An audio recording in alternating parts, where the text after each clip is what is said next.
Hello and welcome to Hollywood Approved with Stacey and Yael. Each episode is an exploration of taste as we dive into the good, the bad, and the unexpected in TV and movies. Tune in for the celebrity guests. Stay for the surprising recommendations. This is Hollywood Approved.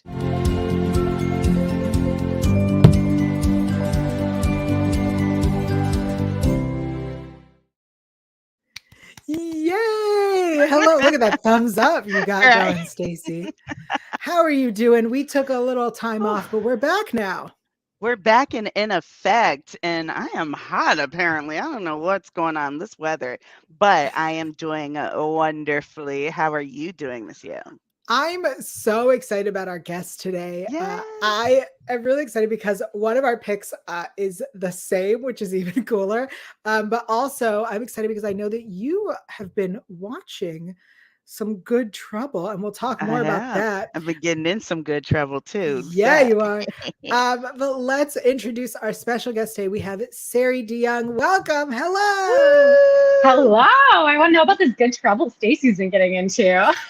Well, I recently got a kid acquitted off of murder. It was very exciting. Love to hear it.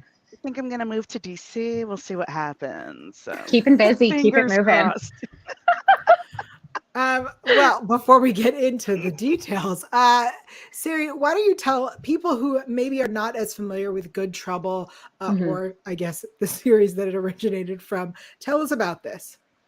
Yeah, Good Trouble is a spinoff of the show The Fosters, which is on ABC Family. Good Trouble's on Freeform, which is also ABC Family, new name. And it follows the two eldest sisters of the family, which is Callie and Mariana, on their lives as grown-ups in LA. And I exist in Mariana's world. She has entered the world of tech, and she gets a job at a startup, and she finds herself in this world of all dude, all tech bros, and a handful of women who are also there. And so we all kind of band together and create our own women in tech fight club. And then it's just kind of off to the races. We really kind of become this unshakable team, and we grow, we learn, we explore. There's all kinds of stuff that happens. I'm like, how much do I give away? There's 4 seasons of this show now. We're about to start filming season 5. I've gratefully been on the show for all 4 seasons. So it's an incredible group of people to work with. It's such a tight-knit, loving family, and I feel super fortunate. I can't believe it has been all 4 seasons. I'm sorry. Yeah, I was like, wait a minute, when did she go? And then Evan and and trying to do all this stuff. It's wild. Oh, we've been through a lot together. We've been through a lot together. Yes. Were you a fan of The Foster? Did you watch the show before? I didn't watch the show. I'd heard of it and thought it looked lovely. And then since, getting cast on Good Trouble and wanting to watch and want to learn more backstory, I've watched a bit of the show, and it has so much heart. And I feel Good Trouble is unabashedly political, and The Fosters really was like that as well. So it's really cool to see how they've kind of taken that same heart and that same essence, but then kind of shifted it to be a bit more I feel hip, sexy, artsy was that's what Good Trouble is. Yeah. Well, a fun fact is that Peter Page of Queer as Folk fame, if anyone is really loving Emmett, is that I don't know if he co-created, but he executive produced at least. I can't remember if he actually was involved in co-creating, but he is EP on both this and Good Trouble. And and I had the same thing there was another show on Freeform at ABC Family at the time, and it had just burnt me out. And I was just and then by that time, The Fosters is about 4 seasons in, and I was like, I have no time for this. But then Hulu kept being like, sis, you want to watch Good Trouble? And I'm like, no, Hulu, I want to watch this other show. And then after that show, be like, but you really want to watch Good Trouble? And I'm like, no. And so finally I was watching something, and then it just came on automatically after, because I got to the last episode. And I was like, fine, Hulu, I'm just going to let it play because I'm doing something. And I was like, oh, this is juicy. Oh, it is. It was there great. Is plenty of juicy drama all around from all angles on that show. Are you all caught up? Because boy, oh boy, the end of season 4 Not yet. We And ratcheted it up a notch. Like Joaquin is on deck. And so I'm at the end of episode 2 when we have the departure, but Joaquin's on deck, and that dude is shady from Jump Street. So I can't wait to see what happens with that. Yep. You're in for a treat. You're in for some drama. I'm excited for you. Excited for you to watch it. I want to talk a little bit more about your character because as you were talking about, I feel like women in tech, women in STEM specifically, do deal with a lot of harassment, a lot of mansplaining, a lot of that kind of stuff. And it's kind of, I don't want to say it's like a great place to pull stories from, but it is too real. Are there any things that, any storylines that you've seen or been part of that you were like, oh man, this is dark, and then been like, oh, this is real?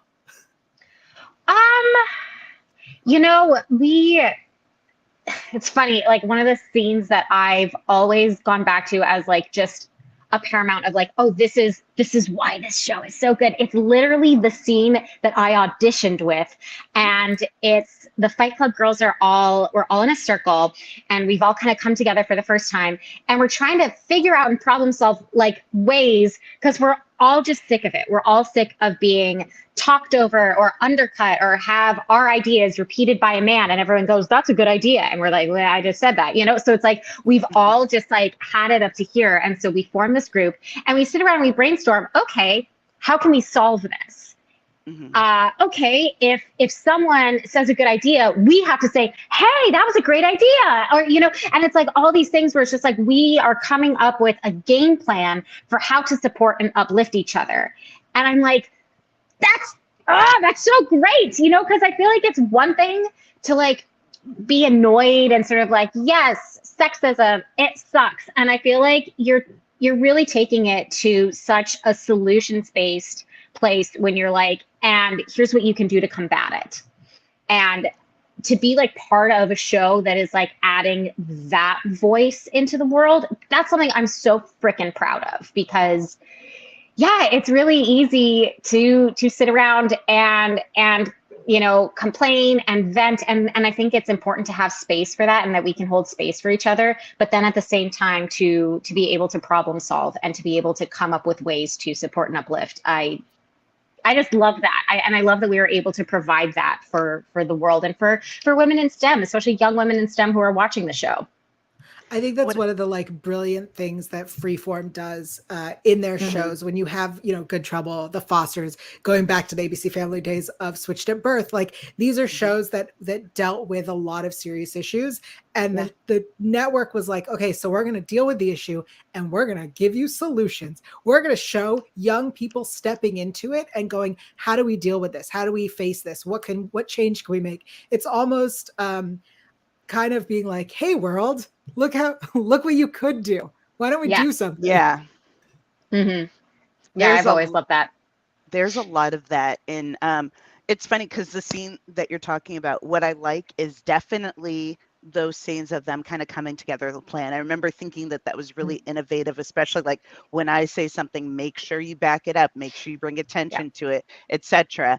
But also the complexities, and sometimes the divide between wanting to do something for womanhood and sticking together as women in STEM, and then also wanting to advance your own career and the pitfalls that can cause. And so y'all go through it, and I love that they show every side of that. I feel like Claire in particular gets like she's very ambitious, and like a lot of women has that kind of feeling of like, okay, when's my chance to prove myself? When's my chance? And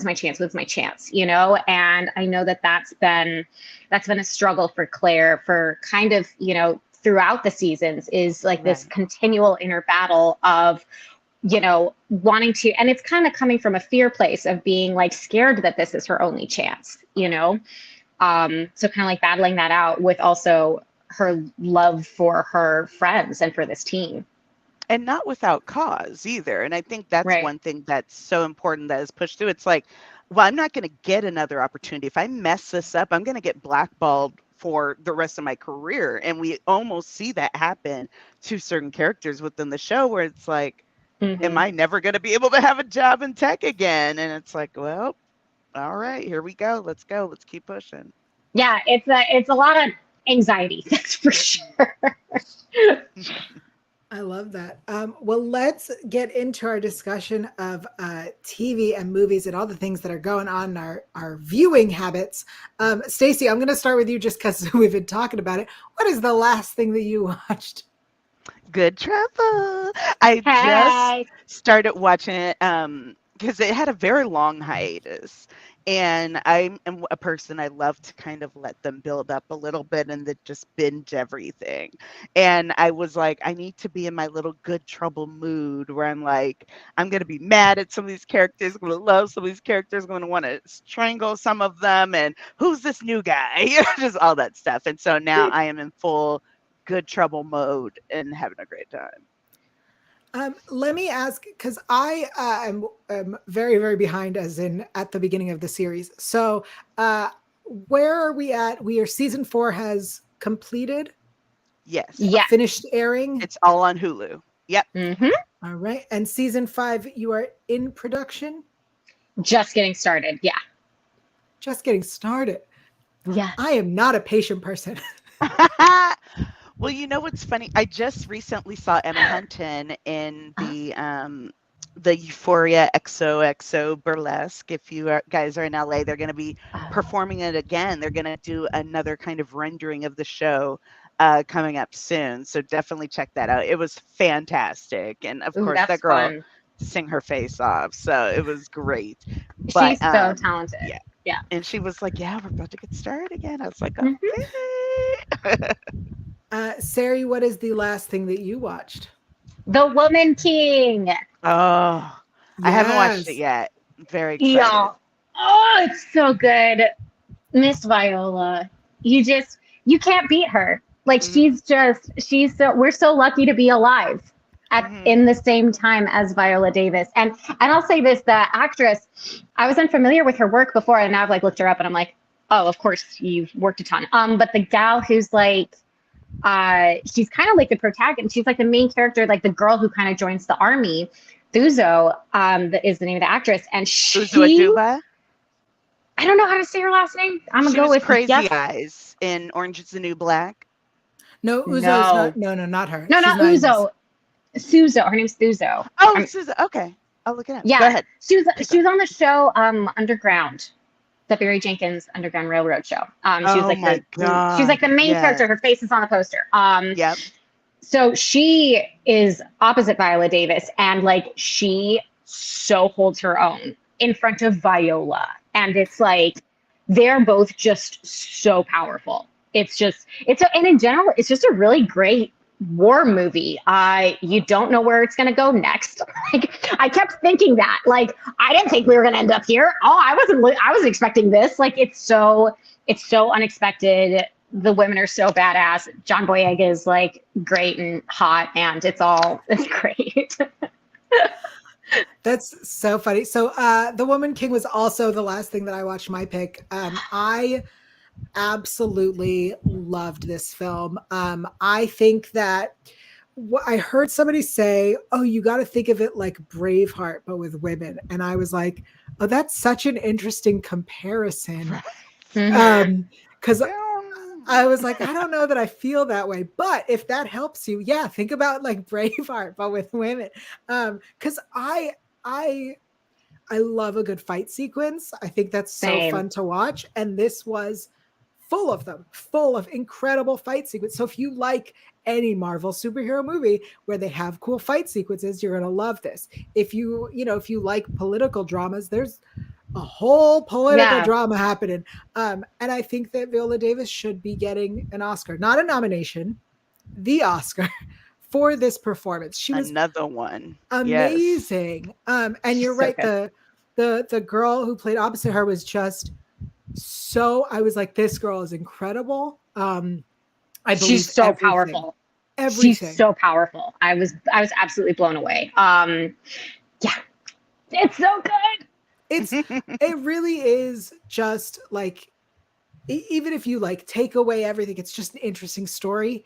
It's an interesting like tale. The fighting is Oh amazing. yeah. The costumes are great. Like everything about it is just so wonderful. If you take away one part, it's still amazing. You know what I mean? Mhm. Yeah. Like it's one of Yeah. those movies that, but it all works so perfectly together. Anyway, I'm done gushing. I love her Okay. in everything. The first time I saw her was in the United States of Terra, and nobody remembers her in that show, but she was in that show near the end. Her and Brie Larson had kind of a little storyline together, and I remember seeing her then, and I was like, "Who is that?" I was like, "This lady is dope. Like, where did she come from?" And then all of a sudden, she just blew up, and I was like, "Yes, First of all, you're 100%. telling me Viola Davis was in the United States of Terra? Yes." And second of all, you're telling me you hadn't seen her before the United I States of hadn't Terra? seen her before. Yep, that was the first thing that I can really clock. Like that's where I saw her, May I and I was just recommend like, "Oh, mhm." Law and Order Special Victims Unit? Ah! I should have known. Ah, Yale's is a SVU head, I am an so and so she funny. encyclopedia knows. of SVU knowledge. I love it. That's amazing.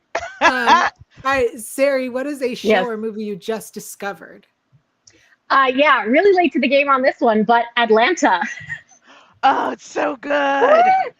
It's so good. It was like I was so surprised by it. It's so weird. It's so weird. Exactly. I was gonna It's say, a I love weird, it. it's a weird little show. I was like watching it and I was like, oh, every episode is like its own thing, huh? Yeah, that's what it is. It's Well, like its own little story, like contained within itself. And it's so interesting. It's so artsy. Like I just wasn't, I don't know what I was expecting, but not that. Like it's it's just it's so cool. it's one of those things you don't expect until you understand the cast because it has Lakeith Stansfield, Brian Tyree, uh, Henry. Henry, thank you, Yeah. and then Donald Glover. And those are three weird dudes all being weird together. But it's this premise of, Brian Tyree Henry is a rapper, Paperboy, and he's got this hit single. And then Donald Glover is trying to produce him. And Right. then Lakeith Stanfield is just like the stoner friend.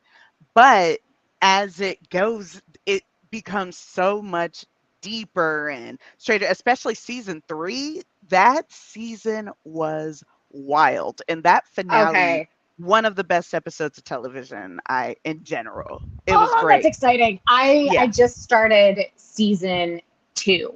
Hmm. So I've got a long way to go. But I Keep think going. when It's I good. finally was like, they're really going there. It was the episode where it was like they were in like the nightclub and it was like, oh yeah, this guy was there, this like better rapper or whatever, and it was like, oh, he's got this invisible car. Look at him posing with his invisible car, and I was like, this is so stupid. And then at the end of the episode, the invisible car like crashes through a bunch of people, and I'm like, Yeah.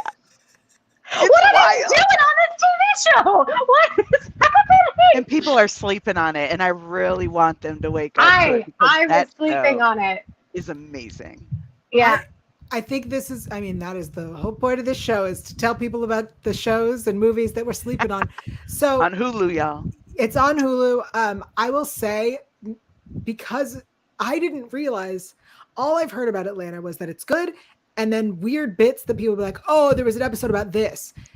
And so I don't know what the show, no one has told me what the show is, but hearing you two being like, it's weird and every episode's its own self-contained story, like that's helpful information that is Well, not it is Right. and it's not. It's like, and well, especially the first 2 seasons do kind of have a little bit of a narrative. It's going somewhere. 3 is Yeah. definitely anthology, like but they're kind of Okay. they have an overarching kind of general connection, but they really are their own thing. But I'll tell you, one of the writers is Stephanie Hmm. Robinson, who just wrote Chevalier, this new film that just premiered at TIFF. But Oh. it's about basically a Black composer who was a real person and did all these amazing things, wrote all this amazing music. And then when Napoleon reinstituted slavery in France and the French Indies and everything, they destroyed a bunch of his work. all trace of him, and because he became very political near the end of his life. And so they really had to reach back and figure this out. But she's also a writer on What We Do in the Shadows. And so it's like, again, that sensibility of like just that weird quirk, like, but with this kind of high level messaging behind it. Yes. So good. Ooh, I have to look into Chevalier. I'm so intrigued. Yeah. That sounds really, especially if really there's someone in there who's got like a kind of quirky sensibility. I'm like, that sounds so interesting. Yeah. It's good movie season, y'all. It's my favorite time of year. Right? I'm going to go see Don't Worry, Darling tonight. What is a show or movie that you just discovered? I don't remember what I put. You picked the Twilight Zone reboot. Oh, yeah, the reboot. Yes. And speaking of which, your SVU, I just started season 2, and Chris Maloney is in an episode with Dharma, with Jenna Elfman. Yep, from Dharma and Greg. And so I was so excited. You said Dharma, like of course I know who Dharma is. Natch, right? I will say in Bros, there is a Deborah Messing cameo, and it is everything. It is everything. I just think of like 90s sitcoms that are near and dear to my heart. Dharma and Greg, Two Guys, a Girl in a Pizza Place, and Will and Grace. let's stick to Twilight Zone for a second. Tell me how you rediscovered the show. I knew that the reboot was happening, but at the time that it came out, it was on Paramount Plus, which nobody had. And so, in fact, it might have been like CBS All Access or something. I think it was CBS All Access. Yeah. And I was like, who has this? What is this? No and then it became Paramount Plus, and then I remembered that it was on Paramount Plus, and I was like, I should start watching this. And I really enjoyed it. I watched the full first season, and Zazie Beetz is in the last episode. She's also in Atlanta, and again, lots of fun, weird people doing weird things. So I really enjoyed it. It was fun. Amazing. Well, the show that I just discovered is actually the second season came out apparently for Fate the Winx Saga. Let me tell you all about Fate the Winx Saga. I know you're excited about this. Here's the thing. I discovered this show when it first came out, the first season, and I was like, wow, this is a show about fairies in a magical land going to fairy school. That's very much something I love. That sounds great. I love magical school. Harry Potter, witches school, X-Men, like, yes, into magic school. I would watch the show and I was like, there's like a nugget of interest here. Something about this seems interesting. The show is not doing it great. I'm sure this is a book series. I'll read the books. I'm sure they're better. I was wrong. Fate the Winx Saga is not a book series. Fate the Winx Saga is based on Winx, which is an Italian cartoon that aired on Nickelodeon for small children. It's for small children. That was then turned into a YA live action show. I'm watching a show based on something for little children. I'm embarrassed. Hey. Season 2 is out. They got to get there somehow. Look, here's the best part. In the cast, we have one plus size character. She spent the whole first season being sad that she's fat, and it was just the worst. And then in season 2, I'm spoiling it, she comes out as gay. So I'm very happy we have a gay fat character. She stopped hating herself in season 2 just magically. Great. And yeah, just all of a sudden, ta-da, we're not going to evolve, nothing. Just, okay. I started the second season, have no memory of what happened in the first season. I was like, who is that? What happened to them? Who are the bad guys? What are we fighting? Have no memory. It's a silly show. If you like YA drama, if you like fantasy, Fate the Winx Saga, 2 seasons on Netflix. Excellent promo. Excellent. Thank you. That's amazing. So that is what I just discovered. All right, let's move on to our go-to comfort movie. Seri, what do you got? Moonstruck.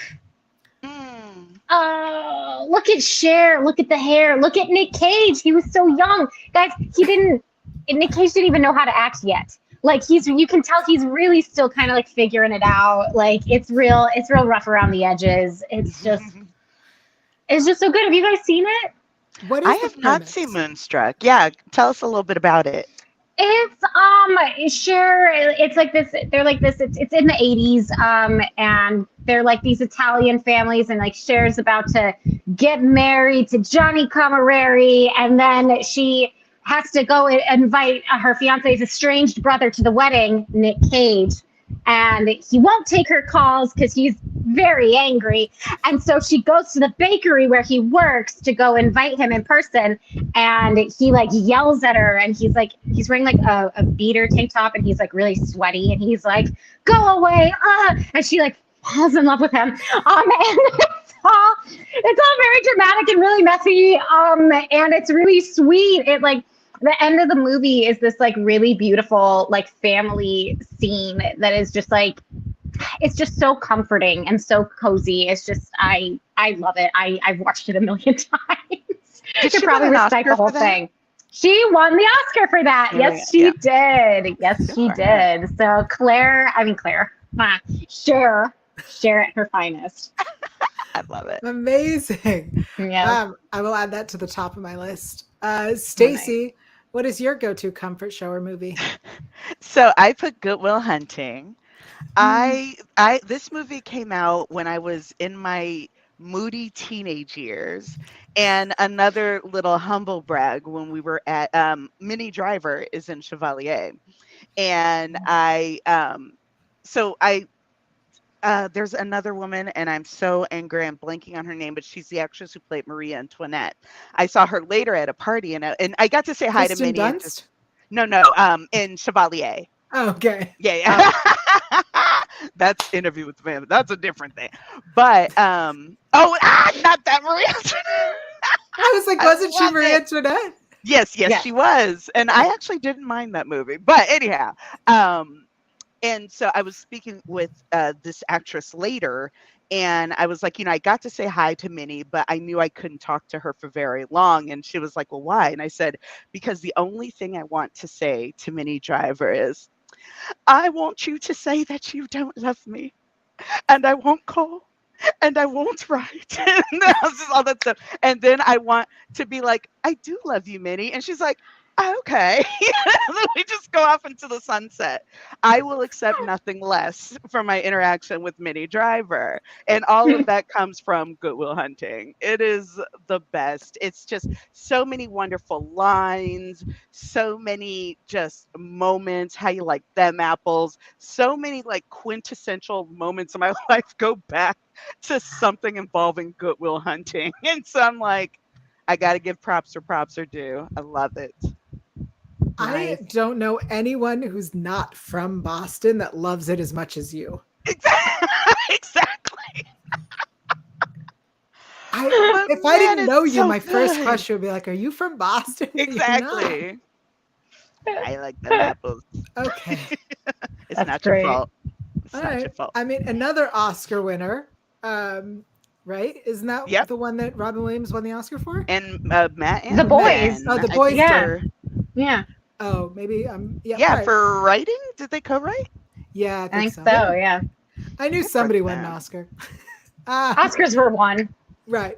Well, my comfort show / movie is not an Oscar winner. I picked, I'm going to explain, mine's a whole bunch. It is the Psych series and 3 movies. Yes, I love Psych. I Nice. know, you know that I'm not telling the truth. So I recently rediscovered Psych over the pandemic. I binged the whole thing with my roommate. And now it is just another, like, really just comfort show. It's so simple and easy and fun and goofy and silly. And it's got like a, crime of the week. And the cast is so endearing. And the movies are so fun. I'm going to tell you, I saw the movies before I saw the show. Watching the show and then the movies make so much more sense. Yeah, there were some Fair holes that probably need to be filled in. Did you meet Maggie at the awards? I didn't, but I did the when they did the first film, I did the press room at San Diego Comic-Con. So I interviewed the cast and then watched it. Then watched the movie and then watched the show. Wow. I did everything out of order. You and got now around to it eventually, though. I got around to it eventually, and it's You made your way in. honestly, the show is so good. It mostly holds up beautifully. There are some, it was a different time. There were some misogynist jokes, some sexist jokes, some homophobia, but it was a different time. And as they keep making new ones, they clean it up. Like they learned, they evolved, which is really nice. They're not making the same dumb jokes. One thing is that show understood 100% how to deal with their fandom and how to interact with their fandom. Their movies are pretty much fan made at this point. Mhm. And they have, I asked Maggie, I was like, are you guys going to have another movie? And they're like, if it's up to us, yes, 100%. And, we would love to get together. The guy who plays Lassie, Carlton Lasseter, Timothy Omundson. Omundson, thank you. I kept wanting to say Oliphant, and I'm like, no, that's someone else. Who I love. Right. But Omundson, he had a stroke, I believe. Yes. And it was one of those things where so many people were invested. They're like, we want to give you time to heal. We want to give you your privacy, but we care so much and we want to see you. We don't care. Whatever you can do, we would love to see you. And so he was a big part of the third movie. Right. And it meant so much to them, but it also meant so much to the fans. And so they have this really, really cool kind of synergistic relationship with their fandom. It's very nice to see. So after I binged the whole thing and then the movies again, became very obsessed with it. I did some research and they have a 5-movie plan. The creators have a 5-movie plan. So fans, if you like the remaining movies, speak up. Supernatural kind of has that thing let them know. Yeah. And our last question is, what is the most surprising show or movie that you love? I really love this question because it always brings out weird things. Previously, I've talked about a Christmas movie, and people who know me know how much I hate Christmas. So it's surprising. Seri, what is the most surprising movie or show you love? Yeah, the answer is Troy. Oh my God, 100%. I love the picture you picked. That's a good one. It's not the one I wanted, but it's fine. He's so muscly. There's so many muscly men in this movie. That's not the reason. It's a reason, of course, why I like it. It's just so good. I mean, the writing, of course, the Iliad, classic. But people forget, Homer. Homer, whatever. Peter O'Toole is in it. And, oh gosh, why can't I say her name? Who plays Helen of Troy? She's that German actress, and she's really good and really beautiful. Do you guys know who I'm talking about? Heck. It's not Connie Nielsen, right? No. No. It's in my head and it's going to drive me crazy. Keep going. I know. It's going to just itch my brain. And Rose Byrne is in it, and Eric Bana. And okay, so Eric Bana and Brad Pitt, when they are dueling it out at the end, it is one of my favorite fight scenes in all of cinema because there's nothing. I have just kind of had it up to here with CG everything. I love seeing real people really kind of duking it out. And these dudes, they're so weighed down. They've got these heavy shields and these swords, and Brad Pitt is so majestic. I mean, you can tell that boy trained. It's his form, it's he's gonna stab you, it's just I love it. It's beautiful. Oh no, she loved it so much. Took her out. Interview on my phone. Anyway, check me out. I know. I'm just so excited about it. Sure, got excited. Yeah, I did martial arts growing up, so I think that's a big reason why I like seeing fighting. I want to see y'all actually do it. So yeah, that fight scene, and not only is it beautifully choreographed, but it's so emotional. Those actors are acting while they are fighting, and it's so good. It's just so good. The outfits are great. There's a lot of great necklaces. That's a fun thing to watch out for next time you watch that movie. So really good necklaces in the movie. The men wear them. The men wear really excellent necklaces. It was Diane Kruger was Helen. And Thank you. Yes. Fabulous. Yes. Now, do you like just that movie, or do you like Troy stories in general, like Greek kind of mythology stuff? Oh, I love a good sword and sandal. They're fun for me, but I don't know what it is. Yeah, Troy just it really scratches an itch for me. It's did you watch the Spartacus series on Stars?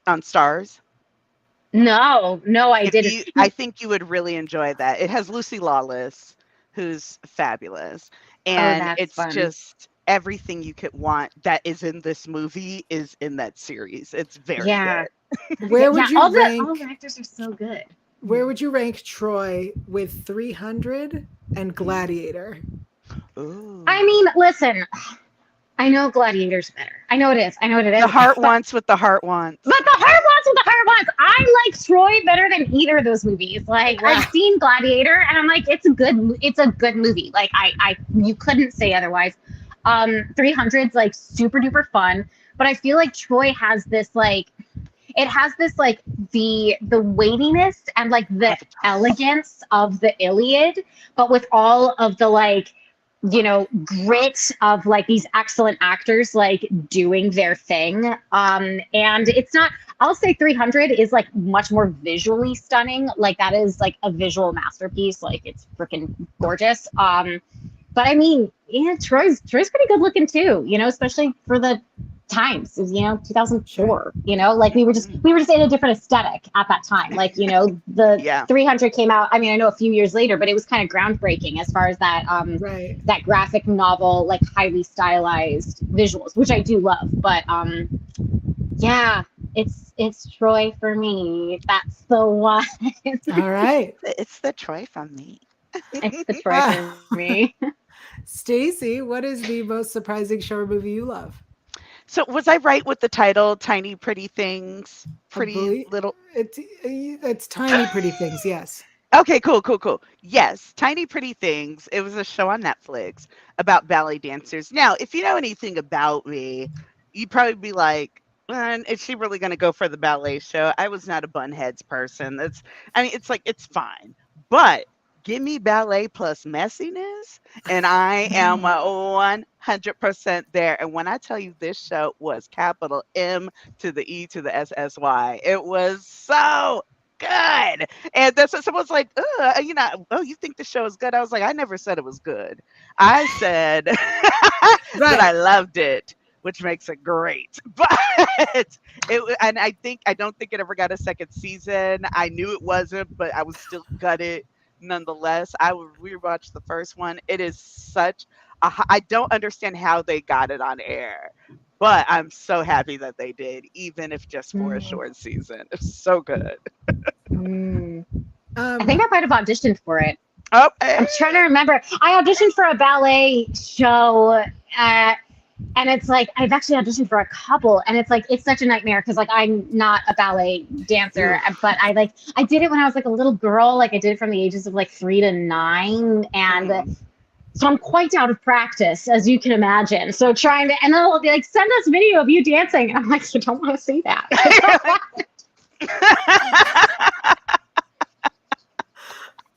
No, I can twerk. I can do that. That's no problem there. But the point and twirl, that's not pretty over here. It's not. Did the audition call do a little work on that? Did the audition call for you to do bumps of coke and, dance while sloppy drunk and grind on some dude? Because if not, it probably wasn't. I was gonna say, I'm like stare in the mirror and cry. Like, is that? I look and then punch it. Yeah. So it's all like when you said ballet and messy, I'm like, it's Black Swan ish. Oh no, but Black Swan is messy good. It's dramatic. It's the gravitas. We're looking at our inner demons. And Pretty Tiny Things was just, honey, we just having a hot mess time, and come along. That's my question about the plot of this. Is it just plot? Is it just like I don't know her. Never mind. They are at a ballet academy. Someone is sleeping with the teacher. Shock. There's this hotshot teacher that is sleeping with the new girl's sister, Of and course. the owner may be someone else's mama, and someone gets killed. They get pushed off a roof. They dance off of a roof. And when Got I it. tell you the show was Got it. everything. It sounds like a amazing. soap opera, Oh, like yeah. a little, like it's like soap opera drama, but in tutus. It was like it was the passions of all the soap operas. Not like soap operas used to be, a little bit relevant, and then you got like the Days of Our Lives, and you had, Morena kind of getting possessed by the devil, and people were like, "Oh, that's a shade too far." And then Passions came in like, "We'll do it." Hey! You are It's speaking like my that. language. Yep. Passions is the only soap I ever watched. Yeah. All right, I got you. Tiny pretty things. I'm in. So the most surprising show or movie that I love, I'm gonna go with The Mysterious Benedict Society, Ooh, which is a Disney. more children. I was gonna say, is this based off of a cartoon for children? Is this Also, picked off of Winx?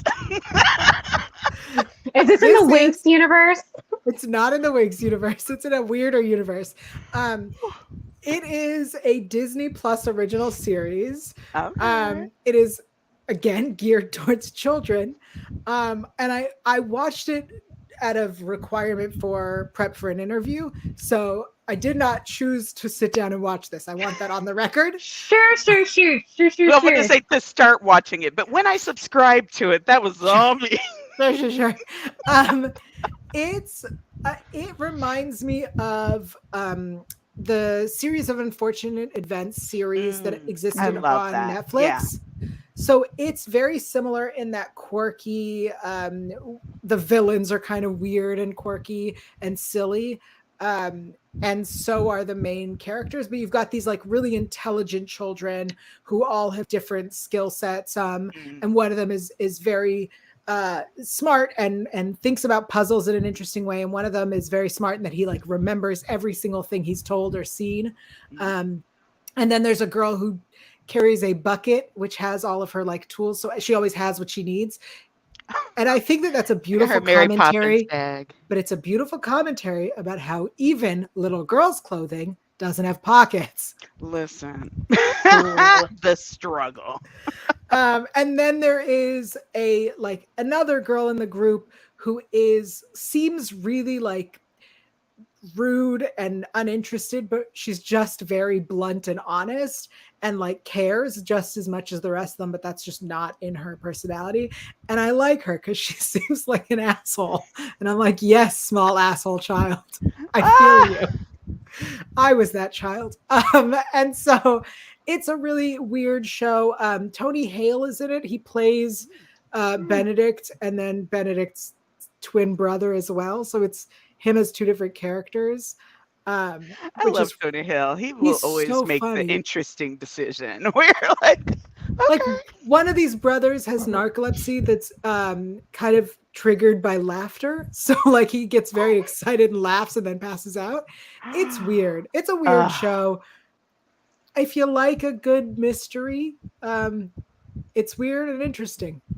There you go. I like it's it. on Disney Nice. Plus. Look, it's no Winx, I'll tell you that.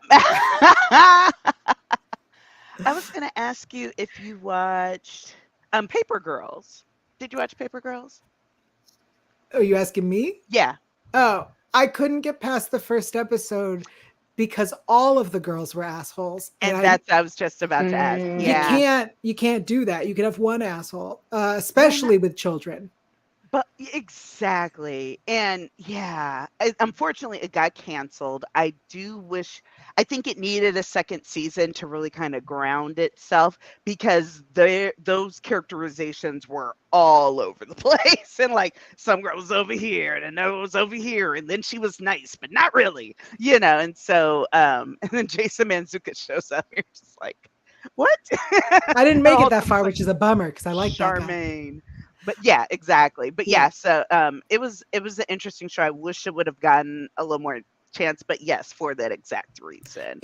I have a problem. I found that I do not like shows or movies. I don't like a property where everyone sucks. Like, you can't have every character be annoying or jerks or bad people. Do you like Succession? I can't stand Succession. There you go. Okay. I've watched the whole thing. Everyone's like, well, everyone's like, this guy's the good guy. I'm like, no, there's not a single good guy. No. They all suck. They do. Yeah. I love it. It's one of my favorite shows. And they are all assholes. But I think it's like you grow to see on the inside, they're all just like very, they're people who, when they were kids, didn't get enough hugs. Sure. You know? Yeah. No, like, and it becomes really obvious that it's like, oh, none of them got enough hugs. No one here got enough hugs when they were kids. Like, it's very, very clear. Yeah. That's still, I can't not enough. That's not enough. I agree. They're all assholes. They all didn't get enough love or hugs. They're all literally just fighting for somebody to say good job. Like, that's all they want. Yeah. And I can't stand it. I cannot stand it. No, and I've watched the whole thing. There was so in Twilight Zone, there were no less than 3 episodes about toxic masculinity, and this whole thing of men feeling like, oh, we're owed this, and I've worked hard, and so I should be able to get this, regardless of if get this is a human being with their own thoughts and feelings and ways of doing things. And I see a lot of that kind of entitlement drives me crazy. And I need there to be a direction from that entitlement. Like, you can give me the backstory, because I 100% believe, they did not get enough hugs. But what are they going to do about it? Right. And currently the answer seems to be act a hot mess to everyone around me and try to ruin everyone's lives. And it's like, but then don't tell me that person's a protagonist. It's just one of those things. So I'm like, all right, where are we going to go with this? It seemed very tiring. So I might wait and see kind of like where it goes, but it seemed very exhausting. Succession seemed exhausting? Yeah. It's hilarious. It's just some of the best writing on TV. It's super funny. Yeah, I think that's what saves it, because it's all otherwise like really heavy and they're all jerks. But there are jerks in really, really, really funny ways. Where it's just sort of like, wow, I can't believe that person just said that to that other person. Like, they're not. It's fascinating. I love it.